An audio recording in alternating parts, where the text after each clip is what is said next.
नाही, पण एक मिनिट हाके साहेब, हे बघा, तुमच्याच समोर एक आंदोलन झालं, त्या आंदोलनाच्या निमित्तानं आणि तुमच्या आंदोलनाच्या निमित्तानं तुलना होणं स्वाभाविक आहे. प्रश्न उपस्थित होत आहेत, त्याचा एक एक टप्पा पटकन घेऊयात. पहिली गोष्ट, हाकेंना अंतर्वलीत जाण्याची गरज काय होती? हाके खोड काढायला अंतर्वलीत गेले. पटकन सांगा, 30 सेकंदात काय उत्तर आहे?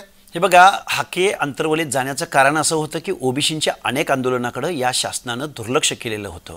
जर अंतर्वली सराटीत गेलो आणि आमच्या हक्काने अधिकाराच्या आमच्या ज्या काही भावना आहेत, या भावना जर शासनापर्यंत पोहोचणार असतील तर आम्हाला आचार विचार संचार स्वातंत्र्य या देशामध्ये दिलेलं आहे. मला अंतर्वली सराटीच्या लोकांनी या म्हणून सांगितलेलं होतं आणि मग तिथं जाऊन जर ज्या भूमीमधून जर शासनाला आवाज जर तिथपर्यंत पोहोचत असेल आणि लक्ष्मण हाके जर बडीगोदरीमध्ये जाऊन आंदोलन करत असेल तर मला अडवायचा आणि मला न करण्यात करू नये तिथं जाऊन असं कुठं सांगितलंय, असं कुठं लिहिलंय?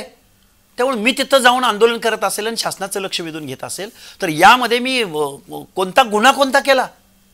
त्यामुळे असा असायचा काही प्रश्नच येत नाही.